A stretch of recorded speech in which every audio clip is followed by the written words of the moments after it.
I guess, what did you kind of see on that last play on the Russ foul, and just what did you think of the call? Um, I don't really know. I haven't even looked at it yet. Uh, the ref made the call. Not much I can do about that, to be honest. And I guess how tough is it to make that play in that moment? Like which play? The foul on Russ. How tough is it to make the like? How tough is it just to have that play happen in that moment?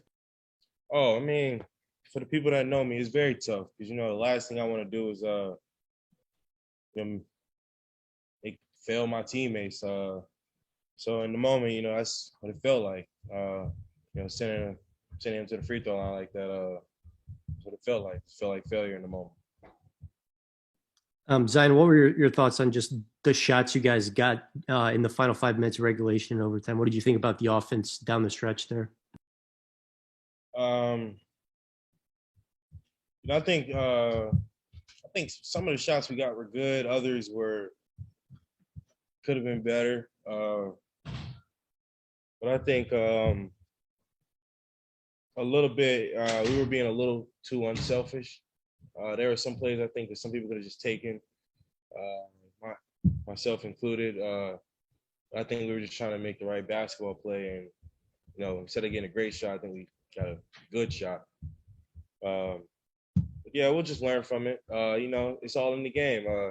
You learn from games like this, so you can be more prepared the next time. I know we've talked about Najee after some games lately, but what did you think of just the way he contributed tonight? He was one thing that Coach talked about was how he was on the floor for a long stretch of the second half, just because he was, so valuable, important tonight. Najee, I mean, you can't give him enough credit for what he does. He played like a lot of minutes, but he took on the responsibility with guarding Bill or Westbrook, and guarding those two guys isn't not easy. So if somebody ever said that's not the case at all, because those two are always on the move with or without the ball.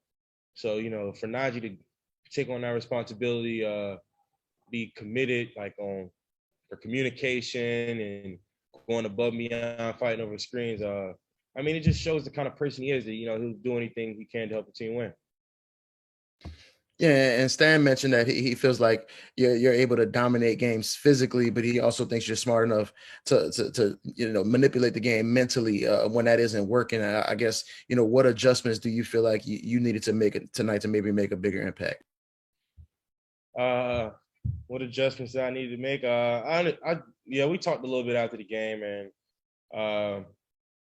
there were I think 2 or 3 plays where, because of the situation of the game and how the game was going, maybe I should have did something differently. We definitely talked about that. But in those situations, to be honest, my mindset is trying to help my team win. But tonight they were able to block a few of my shots. I just got to be able to adjust on the fly to that. I can't keep doing the same thing. Zion, from a big picture perspective, does this loss hurt a little bit more, knowing where the Pelicans are in the standings and you guys needing, just a few more games to win than the guys right above you in the standings? A little bit, because it's that time of the season, everybody's trying to secure a playoff spot. So a little bit, but we can't dwell on this loss. Like I said, we'll go watch film on it, learn from it, and be ready to play the next game. All right. Thank you, Z. Appreciate your time. No problem. You guys have a good night.